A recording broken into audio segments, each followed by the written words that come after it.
Sangareddy district Zaheerabad division Zaheerabad mandal. ఇది NH65 Mumbai highway. ఇక్కడ నుంచి జస్ట్ మనకు ఒక 5 కిలోమీటర్ డిస్టెన్స్ లో మనకి ఏంటంటే మనకి 10 గుంట ల్యాండ్ సేల్కి వచ్చింది.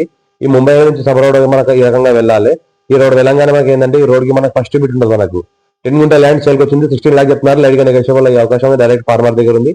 ఇన్వెస్ట్మెంట్ కోసం, అగ్రికల్చర్ కోసం, ఫార్మ్ హౌస్ పర్పస్, చిన్న ఫార్మ్ హౌస్ చేసుకోవాల్సుకున్నా చేసుకోవచ్చు. లివింగ్ పర్పస్ కూడా పనికి వస్తుంది.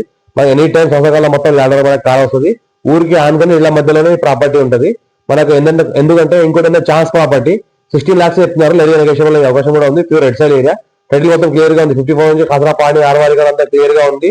అమ్మకం కొరకు కూడా జరిగింది ప్రాపర్టీ. ఇది చాలా ఛాన్స్ లో ఉంది. అర్జెంట్ సేల్ కూడా ప్రాపర్టీ. మా ఛానల్ ని ఫస్ట్ టైం సబ్స్క్రైబ్ చేసుకొని మీ ఫ్రెండ్ షేర్ చేయండి. లోకల్ షేర్ పెడతామని చూస్తూ ఉండండి. ఎవరికైతే ల్యాండ్ ఇవ్వండి వాళ్ళు కూడా షేర్ చేయండి. వాళ్ళ ఛాన్స్ లో ప్రాపర్టీస్ పెడతామని చూస్తూ ఉండండి. ఇది ఏంటంటే మనకు జైరాబాద్ మున్సిపాలిటీ వస్తుంది, జైరాబాద్ మండలం వస్తుంది. ఇది ఇంకోటి ఏంటంటే రెడ్ సైడ్ ఉంది. ఫెన్సింగ్ మీద వేసిన ఈ రకంగా టైటిల్ మొత్తం క్లియర్ గా ఉంది. మన జస్ట్ 5 కిలోమీటర్ డిస్టెన్స్ లో మనకి ఏంటంటే ల్యాండ్ వరకు మనకు రావచ్చు. మన NH65 ముంబై హైవే నుంచి ఇక చుట్టుపక్కల మొత్తం అయితే కనిపిస్తున్న మనకు ఇళ్ళు ఉన్నాయి. ఇళ్ళ కానుకొని ప్రాపర్టీ ఉంటుంది. మన NH65 ముంబై హైవే నుంచి ఈ రకంగా మన సబ్ రోడ్ కి ఈ రకంగా వచ్చేస్తే డైరెక్ట్ ల్యాండ్కి వచ్చేస్తాం. జైరాబాద్